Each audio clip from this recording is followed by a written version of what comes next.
Des os, des couronnes et une histoire tellement folle qu'elle est devenue une blague sur Internet. On va s'intéresser aujourd'hui aux reliques des rois mages, un voyage qui nous emmène du Moyen-Âge le plus sacré jusqu'aux coins les plus sceptiques du web. Et voilà, ça donne tout de suite le ton.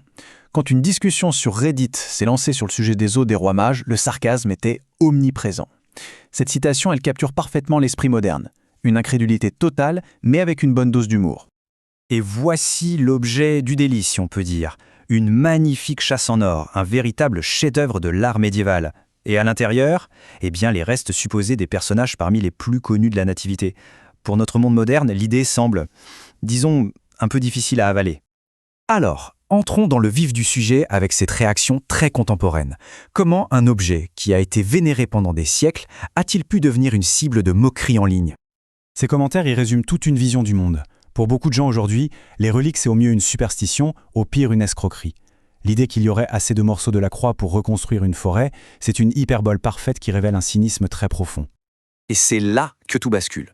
Cette question, elle est absolument centrale. Pour comprendre, il va falloir faire un effort, changer complètement de lunettes et remonter le temps, à une époque où le monde, il fonctionnait avec des règles radicalement différentes. Alors, bienvenue au Moyen-Âge. Et attention, ici les os ne sont pas juste des os. Ils sont une source d'énergie, une connexion directe avec le divin. C'est un tout autre univers. Il faut vraiment bien comprendre ça. Une relique, ce n'était pas un simple souvenir. Pas du tout. C'était un véritable conduit de pouvoir.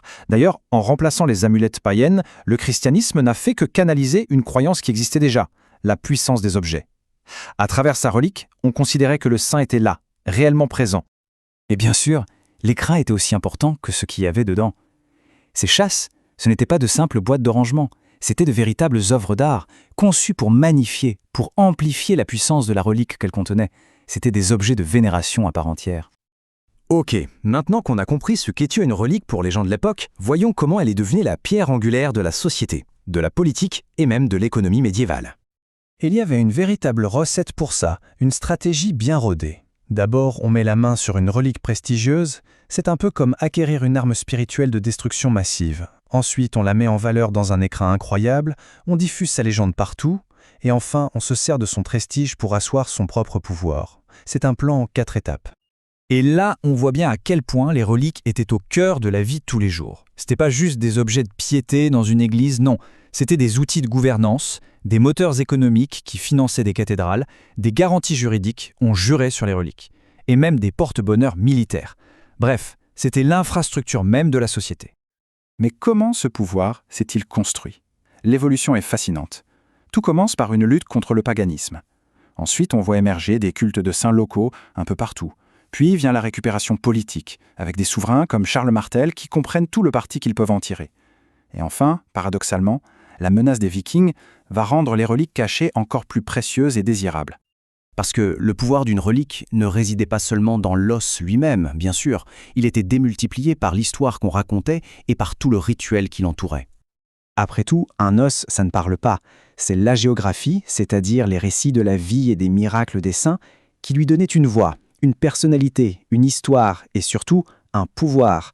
Sans ces récits, un saint n'était finalement qu'un squelette anonyme dans une boîte. Et comme le dit cette citation, la clé de tout, c'est la liturgie. Autrement dit, la mise en scène. Le pouvoir des reliques devait être montré, performé. Il se manifestait lors de grandes processions, des cérémonies où on exhiba les chasses à la foule. C'est dans ce grand théâtre religieux que la puissance du saint devenait visible, palpable pour tout le monde. Allez, on boucle la boucle. On revient à notre point de départ pour confronter ces deux visions du monde qui sont, on va le voir, radicalement opposées. Le contraste est saisissant. D'un côté, on a un pilier de la société, un point de contact direct avec Dieu, la source même de l'autorité. De l'autre, une arnaque, une blague, voire le pied d'un vagabond. Le gouffre qui sépare ces deux mentalités est tout simplement immense.